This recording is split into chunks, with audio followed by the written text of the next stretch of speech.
Hello বন্ধুরা, স্বাগত জানাই তোমাদের এই ইউটিউব চ্যানেল সোহেল এক্সক্লুসিভে। পশ্চিমবঙ্গ মাদ্রাসা সার্ভিস কমিশন এবং স্কুল সার্ভিস কমিশন দ্বারা আয়োজিত SLST পলিটিক্যাল সায়েন্স অর্থাৎ রাষ্ট্রবিজ্ঞান বিষয়টির ওপর আমরা যে MCQ কোয়েশ্চেন সিরিজ চালু করেছিলাম, সেই ধারাবাহিকতাকে বজায় রেখে আজ গ্রুপ বির 1 নম্বর ইউনিট অর্থাৎ সংবিধান, এই অধ্যায়টি থেকে সংবিধান, সংজ্ঞা, বৈশিষ্ট্য ও প্রকারভেদ, এই টপিকটি থেকে বেশ কিছু MCQ প্রশ্ন আমরা জেনে নেব। এর আগের দিন এই সংবিধান অংশটি থেকেই ভারতীয় সংবিধান রচনা এবং গণপরিষদ, ঐতিহাসিক প্রেক্ষাপট ইত্যাদি সম্পর্কে আমরা বিস্তারিত MCQ প্রশ্ন উত্তর নিয়ে আলোচনা করেছি।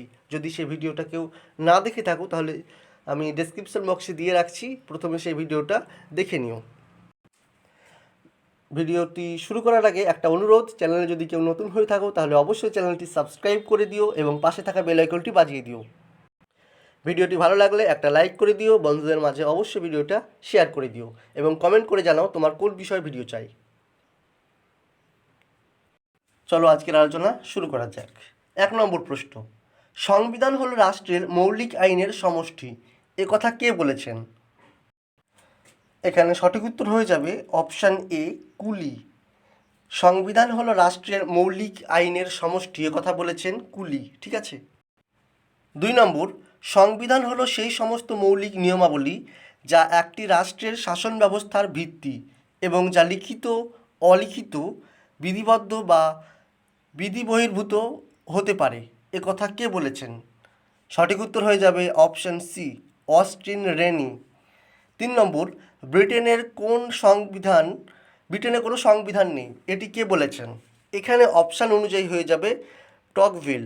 যদি প্রশ্ন করতো ব্রিটেনে কোনো সংবিধান ছিল না বা ব্রিটেনের সংবিধান বলে কখনোই কোনো কিছু ছিল না, এ কথাটি যদি বলতো তো এখানে হয়ে যেত টমাস পেইন। ঠিক আছে, এটা একটু দেখে নেবে। 4 নম্বর, সংবিধান হলো এমন দলিল যা সরকারের মূল বিভাগগুলির গঠন, ক্ষমতা, কার্যাবলী, তাদের মধ্যে সম্পর্ক স্থির করে এবং নাগরিক ও রাষ্ট্রের মধ্যে সম্পর্ক নির্ধারণ করে, এ কথা কে বলেছেন? Option A Aristotle, option B Ivor Jennings, option C Austin Ranney, option D Garner. সঠিক উত্তর হয়ে যাবে অপশান বি, আইভর জেনিংস। সঠিক উত্তর হয়ে যাবে আইভর জেনিংস। ঠিক আছে। 5 নম্বর, লর্ড ব্রাইস সংবিধানকে কটি শ্রেণীতে ভাগ করেছেন? অপশান এ 2টি, অপশান বি 3টি, অপশান সি 4টি, অপশান ডি 5টি। সঠিক উত্তর হয়ে যাবে অপশান বি, অর্থাৎ 3টি। ঠিক আছে, লর্ড ব্রাইস সংবিধানকে 3টি শ্রেণীতে ভাগ করেছে। 6 নম্বর, ইমভেকবাকস সংবিধানকে কয়টি ভাগে ভাগ করেছেন? অপশান এ 2টি, অপশান বি 3টি, অপশান সি 4টি, অপশান ডি 5টি। এখানে সঠিক উত্তর হয়ে যাবে অপশান এ, 2টি শ্রেণীতে ভাগ করেছেন। 7 নম্বর, বিশ্বের সবথেকে পুরাতন সংবিধান রয়েছে কোথায়? এখানে যদি বলে বিশ্বের সবথেকে পুরনো লিখিত সংবিধান কোথায় রয়েছে, তো সঠিক উত্তর হয়ে যাবে আমেরিকা যুক্তরাষ্ট্রে লিখিত সংবিধান। ঠিক আছে। আর অলিখিত সংবিধান কোথায়? ব্রিটেনে। এখানে যেহেতু কিছু বলেনি তাই আমরা মার্কিন যুক্তরাষ্ট্রই করব। 8 নম্বর, আমেরিকা যুক্তরাষ্ট্রের বা মার্কিন যুক্তরাষ্ট্রের সংবিধান গৃহীত হয় কবে? অপশান এ 1787 সালে, অপশান বি 1788 সালে, অপশান সি 1789 সালে, অপশান ডি 1790 সালে। এখানে সঠিক উত্তর হয়ে যাবে অপশান সি, 1789 সালে মার্কিন যুক্তরাষ্ট্রের সংবিধান গৃহীত হয়। ঠিক আছে। 9 নম্বর, যে সংবিধানের মৌলিক আইন ও নীতিসমূহ আনুষ্ঠানিকভাবে রচিত ও গৃহীত হয় সেই সংবিধানকে বলা হয় কি? অপশান এ লিখিত সংবিধান, অপশান বি অলিখিত সংবিধান, অপশান সি নমনীয় সংবিধান, অপশান ডি অনমনীয় সংবিধান। কি হবে?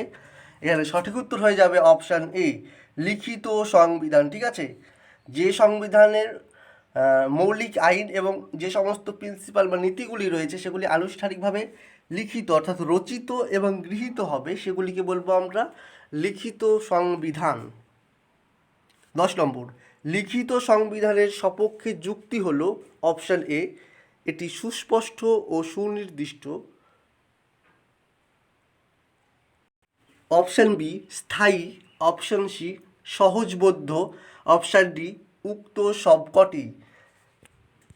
সঠিক উত্তর হয়ে যাবে অপশান ডি উক্ত সবকটি। ঠিক আছে। 11 নম্বর, লিখিত সংবিধানের ত্রুটি হলো বা ভুল হলো অপশান এ বিচার বিভাগের ওপর নির্ভরশীল। অপশান বি বিপ্লবের আশঙ্কামুক্ত নয়। অপশান সি সংকীর্ণ ও জটিল। অপশান ডি উক্ত সবকটি।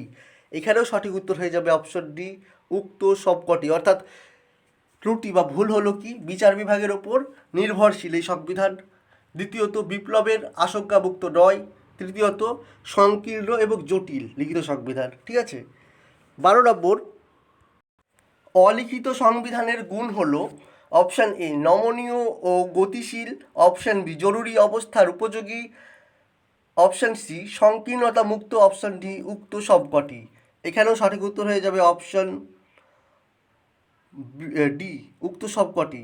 অর্থাৎ নমনীয় এবং গতিশীল, জরুরি অবস্থার পক্ষে উপযোগী, সংকীর্ণতা মুক্ত, এগুলি হচ্ছে অলিখিত সংবিধানের গুণ। আবার অস্থায়ী ও অস্পষ্ট বিচার বিভাগের প্রাধান্য, তারপরে যুক্তরাষ্ট্রীয় শাসন ব্যবস্থার অনুপযোগী, এগুলি হচ্ছে আবার এই অলিখিত সংবিধানের বেশ কিছু ত্রুটি বা ভুল। ঠিক আছে। 13 নম্বর প্রশ্ন, লিখিত সংবিধান রয়েছে অপশান এ কানাডায়। অপশান বি ফ্রান্সে। অপশান সি রাশিয়ায়। অপশান ডি উক্ত সবকটি। এখানে সঠিক উত্তর হয়ে যাবে অপশান ডি উক্ত সবকটি। অর্থাৎ কানাডা, ফ্রান্স, রাশিয়া, আমাদের দক্ষিণ এশিয়ার ভারত, বাংলাদেশ, পাকিস্তান সহ বিভিন্ন দেশে লিখিত সংবিধান কিন্তু রয়েছে। 14 নম্বর, অলিখিত সংবিধান রয়েছে এমন একটি দেশের নাম হলো অপশান এ ভারত। অপশান বি মার্কিন যুক্তরাষ্ট্র। Option C Britain. Option D Switzerland.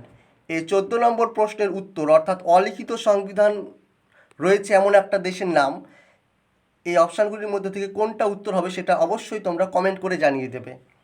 15 নম্বর প্রশ্ন, ব্রিটেনের সংবিধানের উৎস হলো অপশান এ সাংবিধানিক আইন।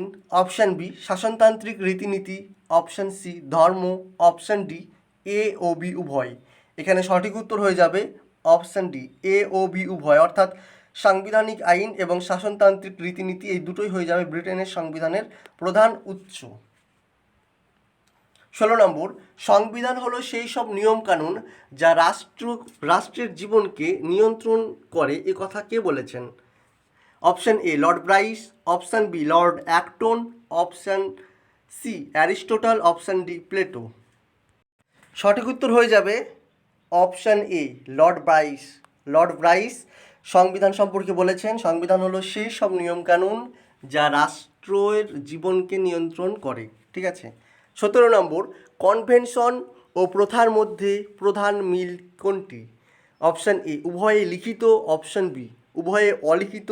অপশান সি আংশিক লিখিত এবং আংশিক অলিখিত। অপশান ডি উক্ত কোনোটি নয়। এখানে সঠিক উত্তর হয়ে যাবে অপশান বি, অর্থাৎ উভয়েই অলিখিত। এছাড়াও আরও মিল রয়েছে, আমি বলে দিচ্ছি, শুনে নাও। উভয়েই আইন হিসাবে কিন্তু স্বীকৃত নয়, অর্থাৎ কনভেনশন এবং প্রথা আইন হিসাবে স্বীকৃত নয়। এছাড়াও উভয়ই অর্থাৎ প্রথা এবং কনভেনশন আদালত কর্তৃক বলবৎযোগ্য কিন্তু নয়। ঠিক আছে। নেক্সট 18 নম্বর প্রশ্ন, অ্যারিস্টটল বিভিন্ন প্রকার শাসন ব্যবস্থার মধ্যে তুলনা করে কোনটিকে শ্রেষ্ঠ শাসন ব্যবস্থা হিসাবে চিহ্নিত করেছেন? এই প্রশ্নটা আমি প্রথম অধ্যায় যখন পড়াই তখন বলেছিলাম। তো এখানে সঠিক উত্তর হয়ে যাবে অপশন সি পলিটি। অর্থাৎ পলিটিকে অ্যারিস্টটল শ্রেষ্ঠ শাসন ব্যবস্থা বলেছিলেন। 19 নম্বর, কোন দেশের সংবিধানকে দেশের সর্বোচ্চ আইন বলে মনে করা হয়েছে? এখানে উত্তর হয়ে যাবে অপশন ডি। ঠিক আছে, আমেরিকা। আমেরিকার সংবিধানকে দেশের সর্বোচ্চ আইন হিসাবে গণ্য করা হয় বা মনে করা হয়। 20 নম্বর, নিম্নের কোন দেশে রাজ্যগুলির জন্য আলাদা সংবিধান রয়েছে? অপশান এ মার্কিন যুক্তরাষ্ট্রে হবে এখানে সঠিক উত্তর। ঠিক আছে, আমরা জানি ইউনাইটেড স্টেট অফ আমেরিকা বা মার্কিন যুক্তরাষ্ট্রের 50টি অঙ্গরাজ্য রয়েছে, সেই 50টি অঙ্গরাজ্যেরই পৃথক পৃথকভাবে আলাদা সংবিধান রয়েছে এবং মার্কিন যুক্তরাষ্ট্র অর্থাৎ পুরো দেশ নিয়ে বা ইউনিটি নিয়ে তাদেরও কিন্তু একটা আলাদা সংবিধান রয়েছে, ঠিক আছে। অর্থাৎ মার্কিন যুক্তরাষ্ট্রের একটা সংবিধান রয়েছে এবং যে সমস্ত 50টি রাজ্য রয়েছে সেই 50টি রাজ্যের পৃথক পৃথকভাবে সংবিধান রয়েছে। 21 নম্বর, নিম্নের কোন দেশের সংবিধান অত্যাধিক দুষ্পরিবর্তনীয় প্রকৃতি সম্পন্ন? অপশান এ মার্কিন যুক্তরাষ্ট্র, option B Argentina, option Britain হবে, option C Argentina, option D Canada. এখানে সঠিক উত্তর হয়ে যাবে অপশান এ মার্কিন যুক্তরাষ্ট্র, অর্থাৎ আমেরিকা যুক্তরাষ্ট্রের সংবিধান অত্যাধিক দুষ্পরিবর্তনীয় প্রকৃতি সম্পন্ন। ক্লিয়ার? 22 নম্বর, সাংবিধানিক আইন ও প্রশাসনিক আইনের মধ্যে পার্থক্য স্পষ্ট ধরা পড়ে এমন একটি দেশ হলো, অর্থাৎ সাংবিধানিক আইন এবং প্রশাসনিক আইন এই দুটো আইনের মধ্যে স্পষ্টভাবে পার্থক্য ধরা পড়ে এমন একটি দেশের নাম এখানে বলতে বলেছে। অপশান এ মার্কিন যুক্তরাষ্ট্র, option B Canada, option C Switzerland, option D Germany. এখানে সঠিক উত্তর হয়ে যাবে অপশান এ, অর্থাৎ মার্কিন যুক্তরাষ্ট্র বা United state of America. Okay, next